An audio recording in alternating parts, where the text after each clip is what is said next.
Hi students. So இன்னைக்கு வந்து பார்த்தீங்கன்னா 11th இங்கிலீஷ் எக்ஸாம் வந்து நடந்து முடிஞ்சிருச்சு. அதுக்கு முன்னாடி நிறைய பேர் வந்து ஆன்சர் கீக்காண்டி தான் வந்து வெயிட் பண்ணுவீங்க.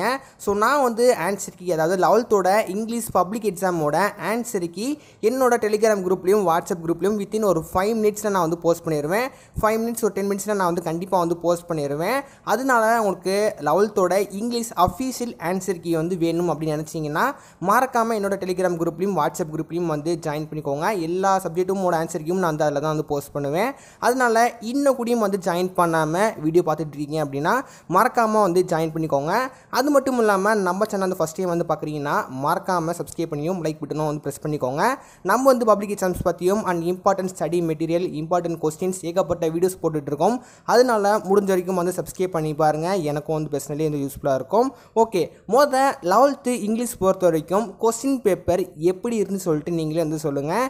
ஏன்னா 12th வந்து இங்கிலீஷ் ரொம்பவே வந்து கஷ்டமாக கேட்டிருந்தாங்க நிறைய ஸ்டூடெண்ட்ஸ். அப்புறம் நான் வந்து பாஸ் ஆகுறதே வந்து கஷ்டம் அந்த மாதிரிலாம் வந்து பேசிகிட்டு இருந்தீங்க.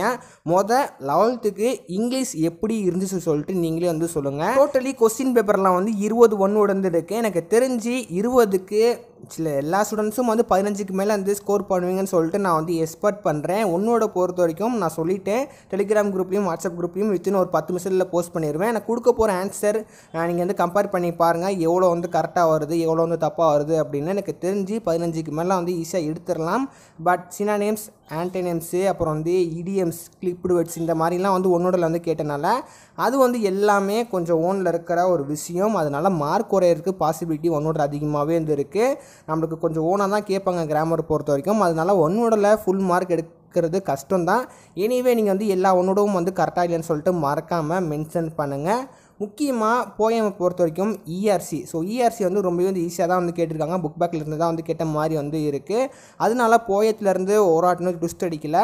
மற்றபடி வந்து போயத்துலேருந்து முக்கியமாக அப்ளிகேஷன் கொஸ்டின், அதாவது போயட்ரி கொஸ்டின்ஸு அதுவுமே வந்து புக் பேக்கில் வந்து கேட்ட மாதிரி தான் வந்து இருக்குது. நீங்கள் ஜஸ்ட்டு போயம் வந்து உங்களுக்கு தெரிஞ்சிருந்தாலே நீங்கள் வந்து ஓனாகவே வந்து எழுதலாம். அதாவது இந்த போயத்துக்கு ரிலேட்டடாக நீங்கள் வந்து எழுதினா கூடயும் வந்து கண்டிப்பாக வந்து மார்க் போட்டுருவாங்க. இங்கிலீஷை பொறுத்த வரைக்கும் நீங்கள் படித்து தான் வந்து எழுதணும், நீங்கள் மனப்பாடம் பண்ணி தான் எழுதணும்னு சொல்லிட்டு எந்த ஒரு அவசியமும் வந்து கிடையாது. நம்ம எழுதுறது தான் வந்து ஆன்சரு. ஸோ அதனால நீங்கள் நல்ல ஒரு ப்ரெசன்டேஷன் பண்ணி நீங்கள் வந்து எழுதுனீங்கன்னா கண்டிப்பாக வந்து மார்க் வந்து போட்டுருவாங்க. முக்கியமாக கிராமர் பாட்டு. ஸோ கிராமரில் வந்து கண்டிப்பாக வந்து எப்பயுமே கொஸ்டின் கஷ்டமாக தான் வந்து கேட்பாங்க. ஏன்னா கிராமர் பொறுத்த வரைக்கும் நம்ம வந்து மொட்டை மனப்பாடம் பண்ணி நம்மளால் வந்து எழுத முடியாது. ஸோ அதனால கிராமர் பொறுத்த வரைக்கும் கொஞ்சம் வந்து இன்சைடாக வந்து கேட்ட மாதிரி தான் வந்து எனக்கு வந்து தோணுது. ஸோ கிராமர் பொறுத்த வரைக்கும் நம்ம வந்து ஒன்றும் வந்து பண்ண முடியாது, அது வந்து நம்மளை ஓனாக எழுதுறது தான். ஸோ அதனால அதுவுமே அது ஓனாக கேட்டிருக்காங்க. கிராமரில் வந்து கொஞ்சம் மிஸ்டேக் வர்றதுக்கு பாசிபிலிட்டி அதிகமாகவே இருக்குது. மற்றபடி வந்து எல்லாமே நல்லா எழுதிருப்பீங்கன்னு சொல்லிட்டு நான் வந்து நினைக்கிறேன். முக்கியமாக நீங்கள் எழுதும் போது டைம் மேனேஜ்மெண்ட் வந்து இருந்துச்சான்னு சொல்லிட்டு எதுவுமே மென்ஷன் பண்ணுங்கள். ஏன்னா நிறைய ஸ்டூடெண்ட்ஸ் தமிழ் 11th ஆகட்டும் 12th ஆகட்டும் ப்ரோ டைமே வந்து பத்த மாட்டேங்குதுன்னு சொல்லிட்டு நிறைய ஸ்டூடெண்ட்ஸ் வந்து சொல்லியிருந்தாங்க. இப்போ உங்களுக்கு இங்கிலீஷில் வந்து எந்த மாதிரி டைம் வந்து மேனேஜ்மெண்ட் பண்ண முடிச்சுன்னு சொல்லிட்டு அதுவுமே மென்ஷன் பண்ணுங்கள். இப்போ நீங்கள் வந்து டைம் மேனேஜ்மெண்ட் பண்ணால் தான் அடுத்து மேஜர் சப்ஜெக்ட் வந்து வரப்போகுது. ஃபிசிக்ஸு, மேத்ஸு அதெல்லாம் நீங்கள் வந்து கண்டிப்பாக டைம் மேனேஜ்மெண்ட் பண்ணால் தான் வந்து எழுத முடியும். அதனால் இப்போவே நீங்கள் வந்து பழகிக்கோங்க. அப்படி நீங்கள் வந்து இன்னும் கூடயும் வந்து உங்களுக்கு வேகமாக வந்து எழுத வர மாட்டேங்குது அப்படின்னா எனிவே நம்ம வந்து உங்களால் முடிஞ்ச அளவு கொஞ்சம் வேகமாக எழுதுங்க. அப்படி இல்லைனா நம்மளால் வந்து எல்லா கொஸ்டின்ஸும் வந்து அட்டன் பண்ண முடியாத சூழ்நிலை வந்து வந்துடும். அதனால முடிஞ்ச வரைக்கும் வந்து எல்லா கொஸ்டின்ஸும் வந்து அட்டன் பண்ணுங்கள். மொத்தத்தில் 11th இங்கிலீஷ் பொறுத்த வரைக்கும் ஓகே 11th வந்து கேட்ட 12th வந்து கேட்ட மாதிரி ரொம்ப வந்து கஷ்டமாக கேட்கல, கொஞ்சம் மீடியமாக வந்து கேட்டிருந்தாங்க. மற்றபடி வந்து கொஸ்டின் பேப்பர் வந்து ரொம்பவே வந்து ஈஸின்னு சொல்ல முடியாது, கொஞ்சம் மீடியமாக வந்து இருந்துச்சு. இந்த வீடியோ கண்டிப்பாக எல்லா ஸ்டூடெண்ட்ஸுக்கும் வந்து பிடிச்சிருக்கும் அண்ட் ஹெல்ப்ஃபுல்லாக இருந்திருக்கும் அப்படி சொல்லிட்டு நான் வந்து நம்புகிறேன். இருந்துச்சுன்னா எனக்கு ஒரு மறக்காமல் வந்து லைக் பண்ணிக்கோங்க.